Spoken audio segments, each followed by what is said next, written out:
याद रहेगा और आगे एक मजबूत ताकत बनकर आप लोगों की समझ आएगा। तथागत गौतम बुद्ध को नमन करते हुए, जो महापुरुष हैं उन सभी को नमन करते हुए, क्योंकि महापुरुषों के बारे में बहुत सारी चर्चा हुई, मुझे लग रहा है समय का भी बहुत अभाव है और बदलाव की टीम जाना भी चाह रही है, तो मुख्य विषय पे ही मैं चर्चा करूंगा। समस्त सम्मानित मंचासी बदलाव की पूरी टीम को सादर आभार व्यक्त करता हूँ। आप लोगों ने संगठन को समय दिया, जो भी गजमान व्यक्ति आए हुए हैं सभी का हार्दिक स्वागत, बहनों का हार्दिक स्वागत, अभिनंदन। सबसे पहले मैं संगठन के विषय पर ही चर्चा करना चाहूंगा, क्योंकि मुझे लग रहा है इतिहास के बारे में आदरणीय एडवोकेट साहब ने, डॉक्टर साहब ने चर्चा की है। प्रगतिशील है क्या, मैं बताना चाहता हूँ। आदरणीय डॉक्टर साहब का एक सवाल आया था कि हम सभी को एक साथ लेकर चले, जातियों में विभाजित ना हो। लाजमी सी बात है कि संगठन में मौर्य लगा हुआ है, तो सवाल उठना लाजमी है। बताना चाहता हूं कि प्रगतिशील विश्व मौर्य परिषद मौर्य लगने का मतलब बिल्कुल नहीं है कि सिर्फ यह संगठन मौर्य समाज के लिए काम कर रहा है।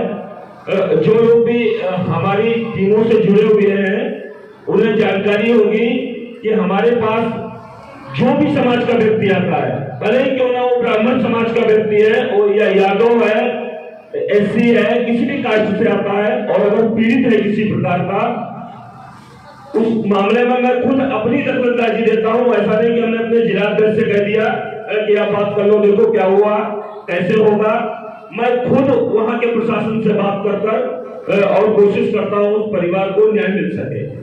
देखिए, हमारी सिर्फ एक ही लड़ाई है, हम दूसरी लड़ाई पे भी कोई फोकस नहीं कर रहे हैं। सबसे पहली जरूरत जो समाज को है, हम सशक्त कैसे हो।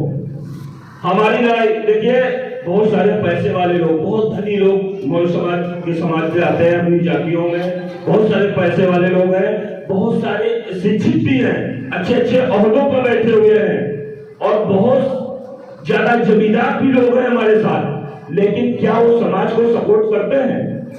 मैं पूछना चाहता हूं, जो सबसे ज्यादा पावरफुल उत्तर प्रदेश के अंदर अपने समाज का लीडर है या कोई बड़े पावर पे बैठा अधिकारी है, क्या वो समाज की सुध लेता है कभी? हमारा ये जो ग्रामीण अंचल का समाज है, क्या कभी जो हमारे आईजी रेंज के लोग अधिकारी जो बैठे हुए हैं आज लखनऊ में, क्या उनसे बात करने की क्षमता रखता है? क्या उनके तक ये पहुंच सकता है?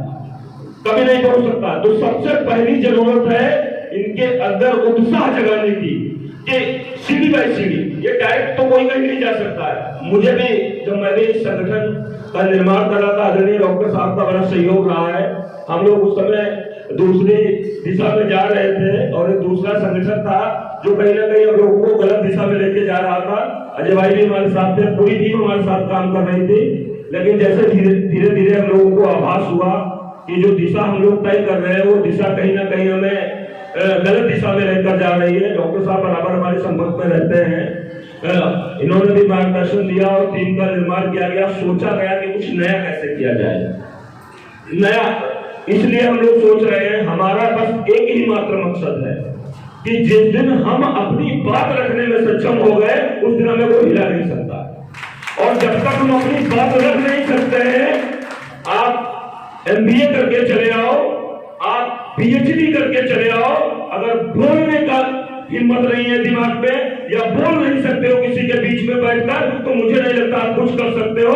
डिग्री अपने घर पे रख लोगे, कोई काम एक पैसे का नहीं कर पाओगे। हमें डिग्री से ज्यादा जो आज की आवश्यकता है, जो मैं देख रहा हूँ, मैं पूरा उत्तर प्रदेश का 40 जिलों का भ्रमण मैंने किया है, हमारे समाज में डिग्रियों की कमी नहीं है, लोग अच्छी तरह से शिक्षित हैं, लेकिन समाज को फूटी आंखों से देखना भी नहीं पसंद करते हैं, क्योंकि उनका जीवन यापन अच्छे से हो रहा है। तो क्या जरूरत है आपको देखने की? भाई उमेश मौर्य के पास अगर लाखों है ना, तो आपको देखने की क्या जरूरत है? और मैं भी कोई बड़ा समाज सेवी नहीं था, मेरे भी जीवन में एक घटना घटित हुई, उस घटना ने मुझे परिवर्तित कर दिया। तो मैं भी एक RSS का कार्यकर्ता था अपने जिले में। होता क्या है ना, जब हमारे ही जीवन में कुछ घटित होता है तभी हम सीख पाते हैं। अगर किसी के साथ हो रहा है तो हम लोग कभी नहीं, कोई इंटरेस्ट नहीं, भाई साहब के साथ हो रहा है तो भाई साहब को निपटेंगे, हमसे कोई मतलब नहीं है। हमें जब हमारे साथ घटना हुई, वास्तविक बता रहा हूं मित्रों, उस उस समय मेरे साथ कोई नहीं खड़ा हुआ और जिले का पूरा प्रशासन मेरे खिलाफ था। लेकिन बहुत लंबी घटना हो जाएगी, तो उसी घटना से मेरे अंदर परिवर्तन आया कि अगर जब मैं एक शिक्षित व्यक्ति, एक लॉयर हो के अगर मैं अपने आप को सुरक्षित नहीं कर सकता हूं, तो एक खेत में काम करने वाला व्यक्ति कैसे सुरक्षित होगा। हम लोगों ने सोचा कि बहुत बड़ा मूवमेंट नहीं बनाया जा सकता, क्योंकि आप सभी लोग जानते हो किसी भी मूवमेंट को चलाने के लिए हमारी आर्थिक स्थिति जो है वो मजबूत होनी चाहिए, और अपना समाज जो हमारी यूनिटी है वो मिडिल क्लास से ही है। हम लोग बहुत नॉर्मल परिवार से सभी लोग हैं, कोई बड़ा आदमी नहीं है। और संगठन का सबसे बड़ा जो श्रेय है वो किसी से 2 रुपया आज तक संगठन चंदा नहीं लिया। 3 साल संगठन काम करते हो गया है। हजारों ऐसे मैटर हैं जिनमें संगठन ने अग्रिम भूमिका निभाकर लोगों को न्याय दिलाने का काम किया है। आपके बहराइच का ही मैटर आया था, आशीष भाई को जानकारी में है, 7 दिन तक एफआईआर नहीं पुलिस प्रशासन ने लिखी थी, रेप हुआ था संभवतः शायद। लेकिन जब संगठन ने इंटरफेयर किया और उस बंदे की एफआईआर लिखी गई। सबसे पहली लड़ाई हमारी है कि प्रशासन हमारी कहीं सुन नहीं रहा है। हमारी जमीनों पे अवैध कब्जे हो रहे हैं, हमारे लोगों को मारा जा रहा है और हम बिल्कुल चुपचाप बैठे हुए हैं। तो क्या रहा है कि चाचा पे पड़िए तो चाचा निपटेंगे, भैया नहीं बीच में आएंगे। यह गलत बात है और मुझे लगता है कि हमारी सबसे पहली लड़ाई है कि हम समाज को सशक्त बनाना चाहते हैं, चाहे वो शिक्षा के रूप में हो, चाहे वो राजनीतिक रूप में हो और चाहे वो आर्थिक रूप से हो। लेकिन हम अगर बड़ा बोल दें कि हम शिक्षा में सबको अच्छा प्रोग्रेस दिला देंगे, आर्थिक स्थिति सबकी मजबूत कर देंगे, अभी हमारी ऐसी स्थिति नहीं, क्योंकि यहाँ कोई दूसरा नहीं बैठा हुआ, हमारे सब अपने लोग हैं। हम लोग जो वर्तमान में जो हमारी स्थिति है उस हिसाब से हम लोग काम कर रहे हैं। और विश्वास दिलाता हूँ कि बहराइच के जितने भी लोग बैठे हुए हैं, अगर किसी के साथ किसी प्रकार का अन्याय हो रहा है, डीएम एसपी कोई प्रशासन का बंदा नहीं सुन रहा है, बेहिचक आप हमारी टीम से जिले की संपर्क करिए। हमारी टीम डीएम आवास में जैसे भी मिलेगा आपको न्याय दिलाने का काम करेगा। सिर्फ हम न्याय के लिए काम कर रहे हैं कि हमारे समाज का हर व्यक्ति न्याय का हकदार है। बाबा साहब ने हमें वो अधिकार दिए हैं और वो अधिकारों को लेना अगर अच्छे से नहीं मिलेगा तो हम खींच कर लेने की भी हिम्मत रखते हैं अपने अंदर। खाली इतिहास पर चर्चा करने से मुझे नहीं लगता है कि कोई किसी के उमंग आ जाएगी। अगर हम पीड़ित हैं और सच में हमें कोई सपोर्ट कर रहा है तो हमें उसकी चर्चा आज करनी है, क्योंकि ये आधुनिक भारत है और आधुनिक भारत के अंदर अपने बाजुओं की ताकत पर आगे बढ़ने का हौसला होना चाहिए।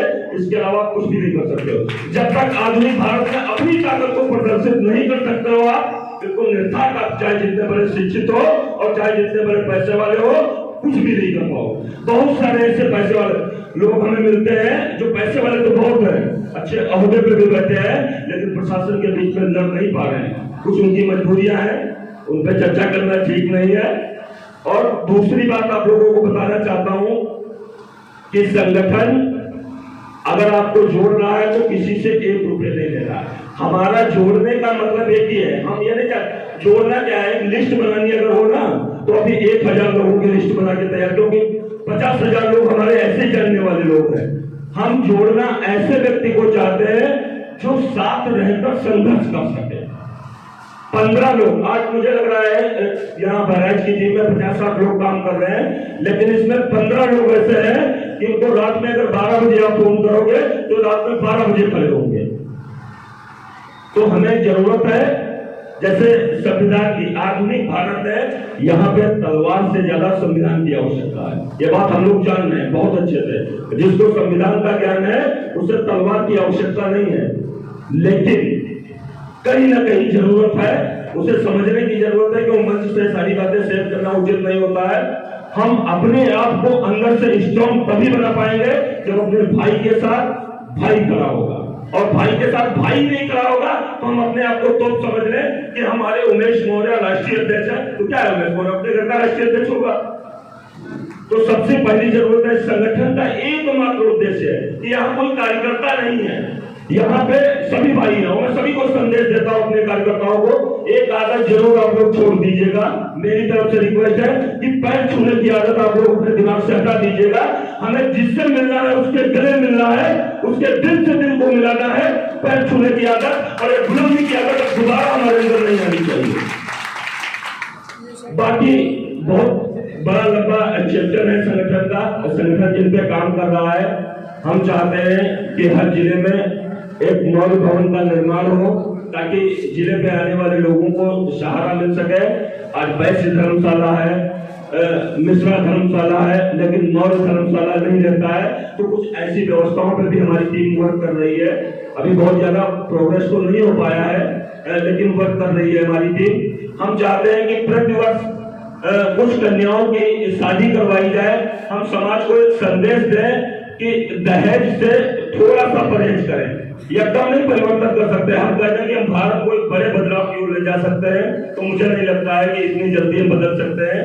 सबसे पहली आवश्यकता है कि जो बदलाव है ना, वो हमें अपने आप से प्रारंभ करना होगा। जब मेरा बच्चा शादी करने वाला होगा, अभी तो बहुत छोटा है, मैं आई प्रोमिस इस मंच के थ्रू ये प्रॉमिस करता हूँ कि 2 रुपए का मैं दहेज अपने बच्चे की शादी में नहीं लूंगा, और बहुत छोटे तरीके से उसको निपटाऊंगा। क्योंकि ये शुरुआत मुझे, जब मेरे भी बच्चे शादी करने वाले नहीं है, तो इस पर बहुत बड़ा कमिटमेंट मैं नहीं कर सकता हूँ, सॉरी इसके लिए क्षमा चाहूंगा। हमारी टीम इस पर भी काम कर रही है कि हम लोग दहेज पे थोड़ा सा अंकुश लगाएं, क्योंकि आज MBA की लड़की, अगर आपकी लड़की MBA की है और उस परिवार ने बड़ी मुश्किल से उस बच्ची को MBA करवाया है, तो उसके योग्य पर ढूंढने में मुझे लग रहा है कि बहुत मेहनत करनी पड़ रही है उस परिवार को। क्योंकि अगर MBA की आप तलाश करोगे तो उतनी हस्ती नहीं, क्योंकि जो हस्ती आपकी थी वो बेटी को पढ़ाने में लगा दिया आपने। बेटियों का हक है, और मुझे लगता है कि दहेज पे भी थोड़ा सा हम काम कर रहे हैं और आगे भी करेंगे।